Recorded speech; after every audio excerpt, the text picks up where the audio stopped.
administrativo disciplinario, lo que aquí se intenta hacer prevalecer son el interés general, ¿no? Eh, el interés público, ¿no? De la entidad, ¿no? Eh, cuando cuando la Secretaría Técnica, el órgano instructor y el órgano sancionador realiza la recabación de información para luego hacer el análisis, lo debe hacer de acuerdo al marco normativo. En este caso nos da las pautas el ente rector servir a través de sus informes técnicos o disposiciones del tribunal del servicio civil.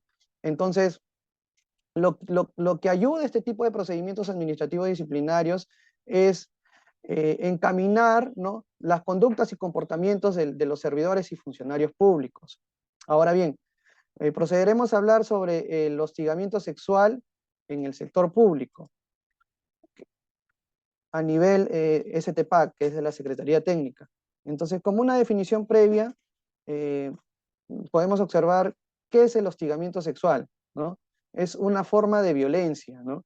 Se configura a través de dos vías, ¿no? Una conducta de naturaleza o connotación sexual y la otra que es una conducta o naturaleza de connotación sexista. Ahora, estas dos no se desea por la persona, es no deseada por la persona contra la que se dirige, ¿no? Entonces, este tipo de conductas puede crear un ambiente hostil, intimidatorio, humillante para la víctima, eh, o afectar la actividad o situación laboral del hostigado. Como le decía, ahora se procederá a definir este tipo de conductas, ¿no? La primera es de connotación sexual, que son comportamientos o actos físicos, verbales, gestuales y otros de connotación sexual, tales como comentarios e insinuaciones, observaciones o miradas lascivas, una exhibición o exposición de material pornográfico, tocamientos, roces, acercamientos corporales, exigencias o proposiciones sexuales, contacto virtual, entre otras similares de naturaleza. Eh, Luego tenemos las sexistas, que son comportamientos o actos que promueven o refuerzan estereotipos en las mujeres y los hombres. Tienen atributos, roles o espacios propios que suponen la subordinación de un sexo o género respecto al otro. ¿Quiénes pueden ser víctimas de un hostigamiento sexual? O sea, en este tipo de casos puede ser víctima de un hombre a una mujer o de una mujer a un hombre. Cualquier persona que puede ser víctima de un hostigamiento sexual laboral, independientemente de su edad, de su sexo, de su identidad, orientación, nacionalidad o aspecto físico. Como vemos, hemos graficado, ¿no?, los actos del cual se materializa este tipo de hostigamientos sexuales, ¿no? ¿Cómo se manifiesta el hostigamiento sexual? Por ejemplo, una promesa implícita o expresa a la víctima de un trato, preferente o beneficio respecto a su situación actual o futura de cambio de favores sexuales, amenazas mediante las cuales se exige en forma implícita o explícita una conducta no deseada por la víctima, que atente en agravio de su dignidad. Por otro lado, tenemos acercamientos corporales, roces, tocamientos u otras conductas físicas de naturaleza sexual que resulten ofensivas y no deseadas para la víctima. Tenemos también el uso de términos de naturaleza o connotación sexual o sexistas, insinuaciones sexuales, gestos obscenos o exhibición de imágenes de contenido sexual que resulten insoportables, hostiles, humillantes y ofensivos. Y por último, tenemos el trato ofensivo u hostil por el rechazo de las conductas ante todo este tipo de situaciones que se indica en estos momentos, tienen que ser denunciadas, ¿no?, en este caso ante la Secretaría Técnica. La Secretaría Técnica puede acoger este tipo de denuncias ya sea de forma verbal o por escrita, ¿no? Es una función principal del cual la Secretaría Técnica realiza su labor, ¿no? A fin de esclarecer este tipo de situaciones, ¿no? Que van en contra del servidor o de un funcionario que haya sido agraviado en este tipo de casos de hostigamiento sexual, ¿no? Por abuso de su cargo. A ver, por otro lado tenemos que no es necesaria, ¿no? La reiterencia en la conducta, o sea, la reiterencia no es relevante para constituir un acto de acoso sexual. La conducta acosadora puede configurarse con un solo comportamiento, nos indica, ¿no? O el rechazo en la conducta. El rechazo explícito al acoso sexual ya no es indispensable para la configuración del mismo. Basta que la conducta sea no deseada por la víctima. Ahora bien, ¿cuál es el procedimiento de una investigación y sanción del hostigamiento sexual?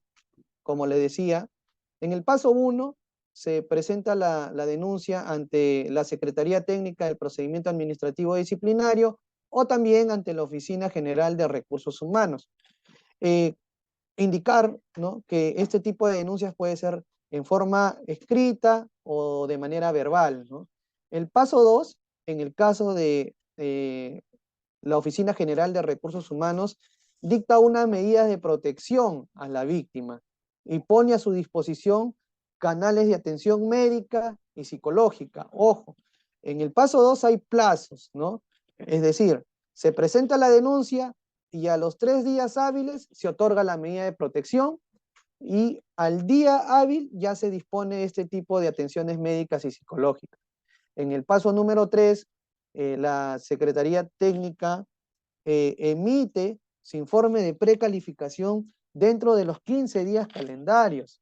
Ojo, este tipo de plazos no es facultativo, es obligatorio. Entonces, ¿por qué? Porque acá hay un tratamiento, ¿no? Un tratamiento de las evaluaciones psicológicas, de las evaluaciones médicas, del cual se tiene que discurrir, ¿no? Y realizar un análisis y poder emitir una sanción acorde a la realidad de los hechos, ¿no? Y a los elementos de convicción que se puedan generar en ese momento, ¿no? Este informe de precalificación hace la recomendación, se materializa en una recomendación de sanción. En el paso número 4, la Secretaría Técnica, una vez que emite su informe de precalificación, está en la obligación de informar dentro de las 24 horas de su informe de precalificación y todos los elementos de convicción que se hayan recolectado dentro de la investigación preliminar, ¿no? Una vez que se le cursa al Ministerio Público y a la Policía Nacional de dicho procedimiento, corresponderá iniciar PAC, como le decía, en el caso de que se hayan encontrado elementos de prueba, ¿no? O en su defecto, se declarará no al lugar al trámite de la denuncia. Ojo, todo el procedimiento en sí, que es de la investigación y sanción de hostigamiento sexual, se debe realizar dentro de los 30 días calendarios, ¿no? Porque más allá del plazo que establece la norma, puede generar una negligencia en el desempeño de sus funciones por parte de la Secretaría Técnica o de su órgano instructor. Entonces, es de suma importancia los plazos que se encuentran ya establecidos en este tipo de procedimientos. Y por último, en el paso 5, la Secretaría Técnica informa al denunciante, ¿no?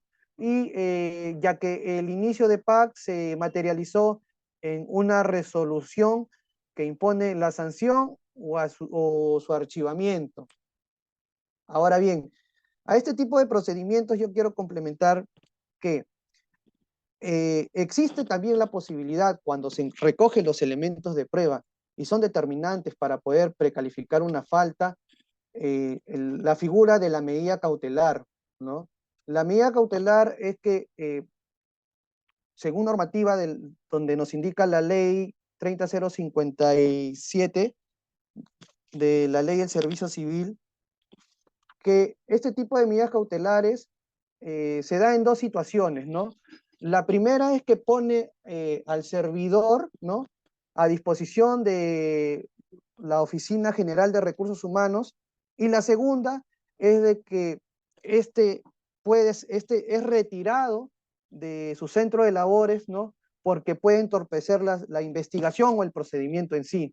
O sea, esta figura es en beneficio de la agraviada, ¿no?, y también en beneficio del mismo procedimiento para que no se pueda transgredir las diligencias del caso.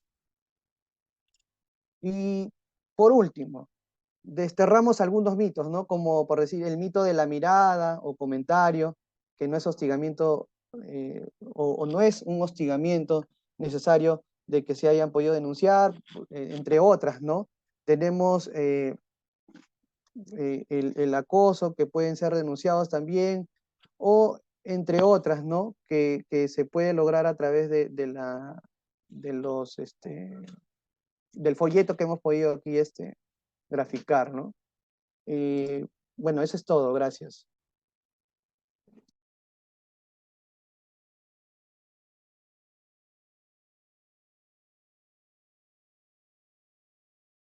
Compunche Perú, Gobierno del Perú.